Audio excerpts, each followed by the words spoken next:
Hi friends, Marley here and welcome back to our channel. In this video, I would like to share with you how I maximize the use of my little greenhouse in order to start growing my vegetables early in the season.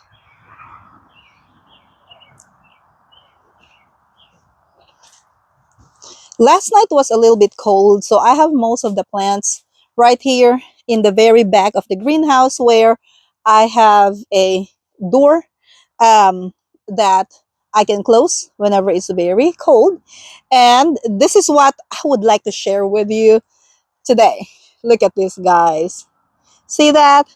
Here I have some hanging baskets with cucumbers. So these are Diva cucumbers, which I seeded on March 13th. The date today is April 5th. So these are 3 weeks old and they are looking good. Some of them are a little bit leggy, but most of them are fine. Look at that. And over there on the other side, we have some of this. So this is just our first batch of Diva cucumbers. And Diva cucumbers are very amazing because this type of cucumber is resistant to powdery mildew, and also it produces only female flowers and it does not even need pollination, so this is ideal for greenhouse growing. Now these cucumbers are gonna stay in here, and currently I only have 10 baskets with cucumbers, but I will be growing more of them inside the greenhouse because I feel like this is a great way to start growing cucumbers very early in the season in my Zone 7 Kentucky garden. Another thing that I would like to share with you is this one, guys. Look at that. We have some good sized tomato plants. Currently, they're tucked in under the table because tomorrow morning we will still be getting like a 40 degrees Fahrenheit temperature. But after that, our morning should be in the 50s, which is not very bad. And we don't have a heater in this greenhouse. That's why I just put all of them in here. And um, when it gets very cold, I have a small space heater that will work for a 10 by 10 space. Um, and we have some in here, and look at this, guys. So I was gonna plant this tomatoes, and these are reduced tomatoes. The plan was to plant this in the ground in the new greenhouse. Unfortunately, it's been really windy every day in here, so we couldn't put the cover of the new greenhouse, and so we couldn't plant them in there. So since these plants have grown really big, I've decided to just plant them in 3-gallon pots. So this will be their final growing space, 3-gallon pots, and currently they're growing in this little 10 by 10 part of our 30-foot greenhouse. But then whenever the other greenhouse is ready, we're going to move all of this 3-gallon pots into the new greenhouse. So we'll just be lining them up in there. They're actually looking really nice. Look at that. We have 12 pots under the table, and then we have, oops, sorry, we have 2 right here. So that's 14 red juice tomatoes in 3-gallon containers. We do have more of this tomatoes, so they're all red juice. We have some in here that need to be transferred in 3-gallon pots. These are currently in 2.5-inch square pots. And then we have 4 of them up there. Now these in here are not red juice.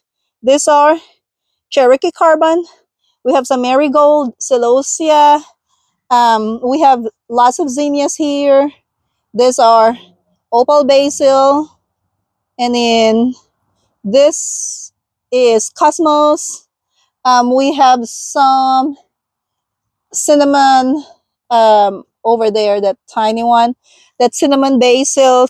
So we have a lot of things stuck into this little space. We have a bunch of peppers in here. sweet peppers and hot peppers in this area, and some herbs in one tray, and then more flowers in here. This morning it got really hot in this part of the greenhouse. When I got in here, the thermometer read 85 degrees Fahrenheit. So it was too warm for the lettuce. So I had to take the lettuce seedlings um, out of this area, and I had to move them over there near the door. Soon as I opened this door, the temperature went down to 80 degrees. So that was nice. I still did not open the windows. That side has 3 windows, and then this side has 3 windows, but they're shut right now because we still get another cold temperature tomorrow morning. But hopefully after that, we'll be able to work on the rest of our tomatoes. We have a lot more tomatoes in here, guys. Like each of these trays, I doubled them up. So these are 50 cell trays, and I put 2 seeds per cell. So we have probably close to 100 plants in each of these trays. We have red juice tomatoes, we have Carolina Gold, and we have all different kinds of um, cherry tomatoes right here. So yeah, we got a lot of plants in this tiny space, which is really, really good. And we actually have more room. And because our cucumbers are in hanging baskets, they should not interfere with whatever we grow in the ground. So my original plan was also to cut holes in the ground in here, and then just plant the tomatoes and peppers in here and all of the cucumbers. But then now I realize that sometimes I will need this space for potting our seedlings and for storing some of our garden equipment. And then we have a work light right here when we come here at night work. And so I've decided to just not burn holes in the fabric. We'll just leave our ground covered like this to keep weeds away. And then anything that we grow inside this greenhouse will just be grown in container. Yeah, so that's it, guys, for our update today. I hope you enjoyed this video. And by the way, happy Easter to all of you. So yeah, I need to get going, and I need to up pot a lot of my seedlings tonight. My priority tonight would be tomatoes, the big tomatoes that need to be placed in 3-gallon containers. And then hopefully after that, if I still have the energy, I can start working on this marigold seedlings because they've gotten bigger already. All right, guys, that's gonna be it for this update. Thank you for watching our video. Um, have a great day and happy gardening.